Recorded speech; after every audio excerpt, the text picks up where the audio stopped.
Oh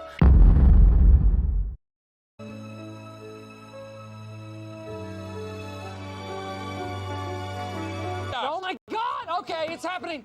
Everybody stay calm. What's the procedure, everyone? What's the procedure? Stay calm! It's finally here. To those brave and enduring souls who began the relentless journey of Miraculous Ladybug all the way back in 2015, got one single Marishat crumb, and decided, yes, this is the one. I see you. I am you. You are me. We are each other. We have been cast into the shadows, hiding out with our fanfictions and glaciator crumbs we ate up like Ramsay Bolton's dogs. I'd like to personally thank Andre the Ice Cream Man for being a straight-up ice cream gatekeeper and single-handedly giving us our best Marishat episodes. They didn't believe us, but we knew. We knew this episode was inevitable from the very beginning, and boy did we come out on top. I never would have expected this episode to be this excellent. You got me this time, Thomas. You got me good. The episode begins with Ladybug and Chat Noir having just completed a mission, the classic start to Glaciator episodes. Ladybug shoots her shot only to be shot down by the oblivious Chat Noir, whose mind is elsewhere, reminding me of when Ladrien dated Kagami and he kind of cast Ladybug to the side. Next we see Chat Noir about to de-transform when a horde of fans come running up for pictures. As we will see, this episode strongly emphasizes how neither Chat Noir or Ladrien can escape the fans who idolize him. Ladrien decides he needs a little snack and heads into the bakery, where we get the sweetest little interaction between him and Marinette's parents. Look at how cute and shy this boy is, and not Tom already wanting to give him the family bakery. I'm crying. Unfortunately, at this very moment, Marinette is throwing away all of his photos and defending her love for Chat Noir against Alia. It did hurt my heart to see her throw away all the pictures, but at the same time, I want the Marishat content, you know what I mean. One thing to note is how Marinette comes outside repeating that she loves Chat Noir, almost as if she's trying to convince herself that she loves him, whereas Adrienne's feelings seem much more natural. I do think Marinette loves Chat Noir, but it feels a little forced on her end as a result of her anxiety with Ladrien after Strike Back and her desire to love and be loved. I genuinely hope that she can get to a point where love makes her calm and not anxious. Then we get to see how dorky they are, and I was out here kicking my feet like a little girl. I wasn't sure how they would act around each other. It could have turned out exactly like Ladrien, but I'm glad that they had the nerve to actually talk to each other normally. After all, Marishat in particular have had many core moments to grow as friends without having any expectations. Chat Noir takes Marinette to a ride under the moon, and let me tell you, my mouth dropped.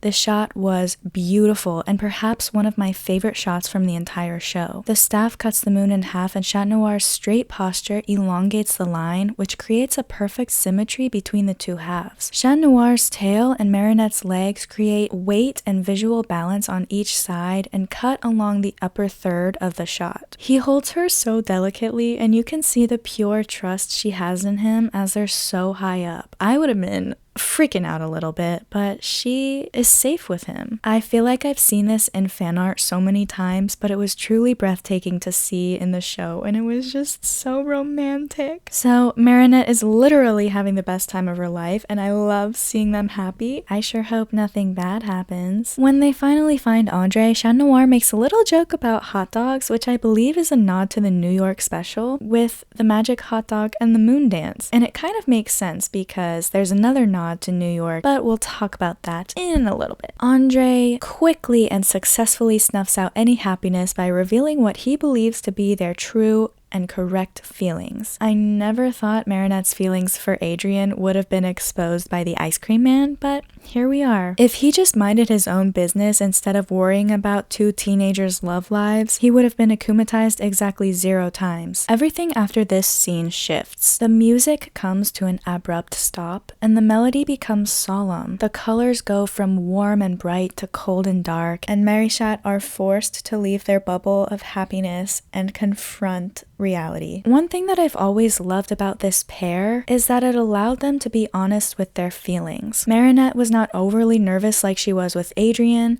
and Chat Noir was not overbearing like he was with Ladybug. There was no expectation for love, which allowed them to open up and see sides of each other that they don't normally see. They've been able to have special moments together that add to an already very deep connection that they both feel but may not quite understand. Then we get to the most romantic scene of the entire show, and it was between Marishat. And this one wasn't erased from the timeline. Let me tell you, I was not expecting a kiss at all, let alone a tender lead up of peppered kisses, including a nose kiss. The whole thing was so soft and sweet, and Marinette's hand on his face. Someone also pointed out on Twitter that when they kiss, the rose in front of Marinette's face looks like her ladybug mask, and I think that's a very nice piece of visual storytelling. To be honest, it feels much more mature than what we would expect from Miraculous Ladybug, but I'm not about to complain. We just got a little tiny eensy weensy taste of how a relationship between the two of them would go, but this elation does not last. Chat Noir opens his eyes and the music plays a chord in a minor key, but when Marinette opens hers, it plays in the major key that goes along with the music that's already playing. So together it sounds harsh and unpleasant, which is unfortunate foreshadowing as Marinette closes her eyes again, contented and relaxed, whereas Chat Noir pushes her away. He feels like he's taking advantage of her because one,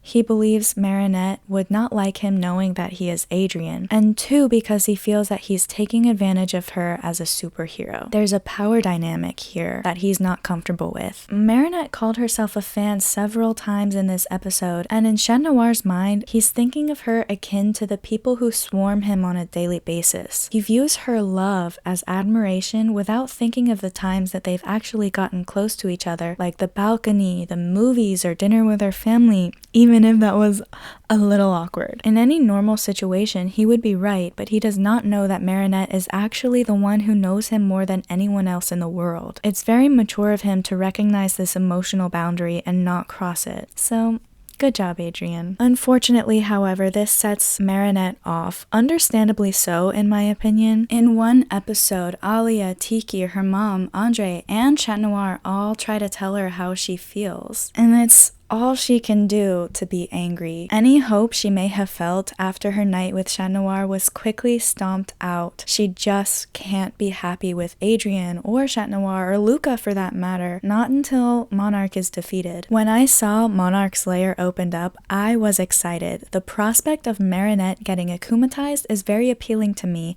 Let my girl be unhinged. Let her rage against the world beyond the realm of the fates. Let her. To the people who say she can't be akumatized, that would be catastrophic, I say good.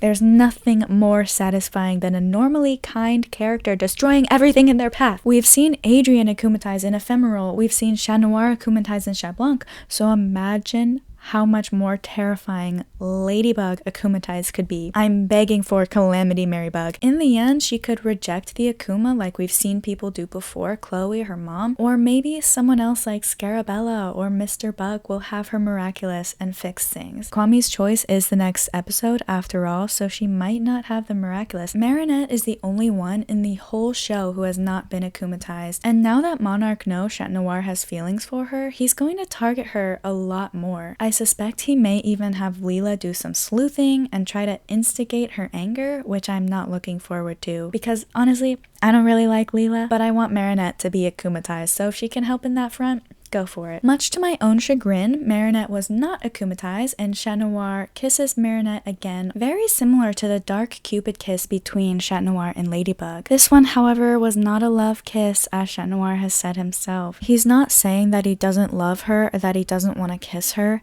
but this kiss was done out of stress and fear. Marinette starts to shake, about to have another panic attack after realizing she was almost akumatized because of her love. Again. This poor girl cannot catch a break. It seems like this will be her reason to stop pursuing Chat Noir, but I kept wondering about Chat Blanc. He hasn't come up in a while, but you would think Marinette would include him in her reasoning, as he is the most frightening result of their love. All of this happens in front of the Statue of Liberty, which is the other nod to New York that I was talking about. But here it symbolizes the freedom of their emotions, which is a luxury that they don't usually get. Next, I just want to say I love Alia for getting up there with a literal broom and spilling some hard-earned truths on Andre. She is my queen. We get a cute little moment between Lady Noir in the end. It's just so cute, but it's also sad. I was surprised when Chat Noir said he only loves Ladybug as a friend now. She's just a friend bozo. But it does feel really genuine to me. He did spend all of determination reflecting on his feelings. It makes me wonder about the reveal and if his feelings will come back on both ends, or if his platonic feelings with Ladybug will overrule his love for Marinette, which I doubt, but the thought did cross my mind. The final scene with Marishat was bittersweet, but it feels like the right ending to this episode. I love how he lifts her off the ground a little bit when they hug. I wonder if Ladrien will let a little bit more of his Chat Noir goofiness out around Marinette since he knows now that she likes him. I just think it would be really funny to see how Marinette reacts to silly jokes and puns coming from Ladrien, and hopefully now he realized that he was Buttercup all along. The last thing that I will say is that I would really like to see Marinette accept her loneliness and be okay on her own for a while. In the last few episodes, she's been anxiously suppressing feelings while also desperately seeking out love, which has caused emotional distress for not only her but multiple other people as well. We've been waiting for the love square to happen for like 7 years now, but I want her to have a peaceful and healthy mindset when it does happen. Anyways, that's all for today, folks. Thank you for listening to this rant, analysis, whatever, conglomeration of me squealing about Marishat.